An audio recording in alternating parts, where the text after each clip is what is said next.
What is going on, FUD Nation? And welcome back to another episode of FUD TV. I'm your host, Elio Trades, and today we're going to be doing a very special response segment to a piece of content that came out on a little show called Last Week Tonight.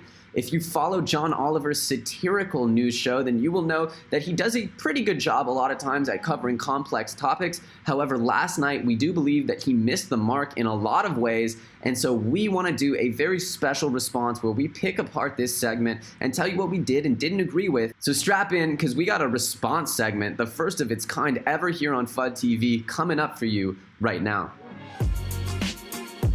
So to start off this response video, we're going to start with the things that we really enjoyed about John Oliver's coverage. Getting your name mentioned at all on this kind of a format, this kind of a stage, is very important. People are quick to forget about trends and fads that they view as potentially passing or impermanent, like Bitcoin, which has just gone through one of the biggest hype cycles in its young life. And to be honest, a lot of people have really stopped checking out Bitcoin. If you look at the graph here, you can see that Bitcoin searches have plummeted of recent and that they are nowhere near their highs of just a couple of months ago, when Bitcoin was reaching all-time highs in prices and creating all kinds of wealth in new places. Using this satirical comedy format helps reach all kinds of new viewers. So thank you for mentioning Bitcoin. It's very important to keep bringing this topic up. John also did a good job of giving a little bit of credit towards the cryptocurrency subculture that is responsible for YouTube personalities such as Crypto Bobby, Crypto Lark, Data Dash. They even highlighted our good friends at the HODL Gang. HODL Gang, HODL Gang, HODL Gang.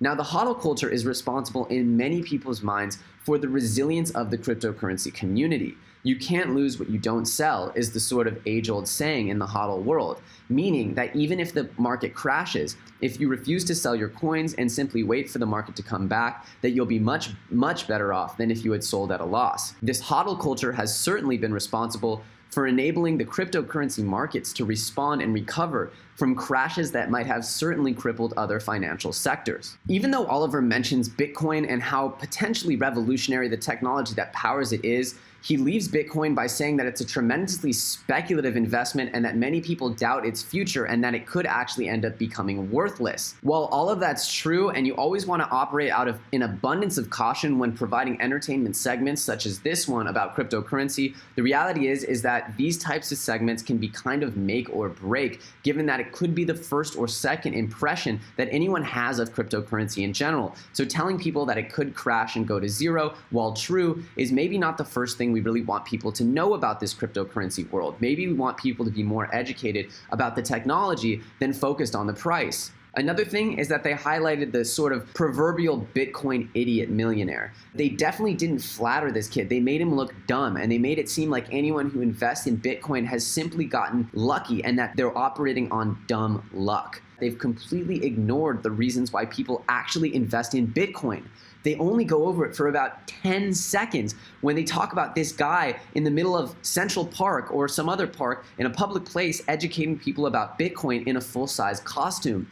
That's when they briefly talk about how things are open sourced, unhackable, decentralized, and that the power remains in your hands as a consumer and owner of Bitcoin, that it's financial freedom. John also managed to hate on some really good coins as he was making fun of them. Granted, Titcoin's funny, but let's be honest, World Asset Exchange, that's not even a weird name. I don't know, it just kind of revealed to me that he doesn't really know that much about what he's making fun of. One of the things that really disappointed me about this segment was how much time and attention they spent focusing on the BitConnect and Carlos Mata scandal.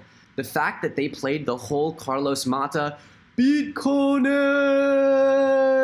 video was absolutely ludicrous. You have 25 precious minutes to explain what could take hours, and you choose to focus on Carlos Mata saying BitConnect. It's just really disappointing that someone who claims to be a good journalist would focus on something like Carlos Mata when trying to explain the cryptocurrency world to would-be newbies. Airtime matters. BitConnect became a focal point of this entire presentation. Most anyone who was involved in the cryptocurrency space was aware that there was at least tons of belief that BitConnect was most likely a Ponzi scheme.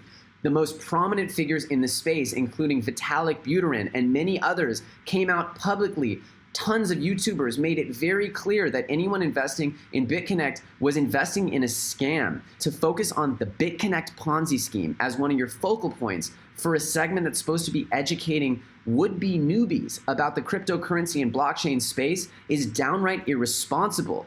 Now, it is responsible to mention that there are scams and there are pump and dumps and that it is unregulated.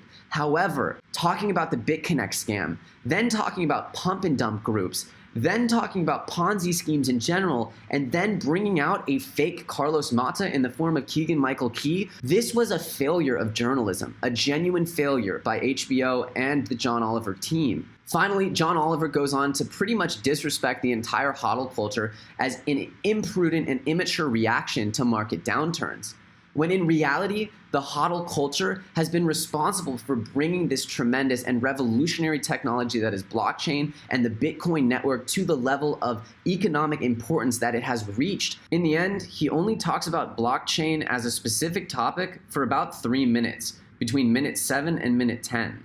After that, he moves on to speculation, subculture, memes, different kinds of Ponzi schemes. It's all interesting information, but to be honest, the technology is really what people don't know about. By explaining this technology, you can demystify all of this escalation in value and help people really better understand what all the fuss is about. Thanks so much for watching our response to John Oliver. If you enjoyed it, don't be afraid to smash up that like button. Comment below, let us know, what did you think of our coverage? What do you think of our response? Did you enjoy it? Do you agree with us? If you're a cryptocurrency investor or enthusiast in the space, don't be afraid to subscribe and turn on bell notifications so you know every time we put out news updates as we put out multiple videos each and every day. Thanks so much for being with us. I'm Elio Trades, and we'll catch you on the next episode of FUD TV.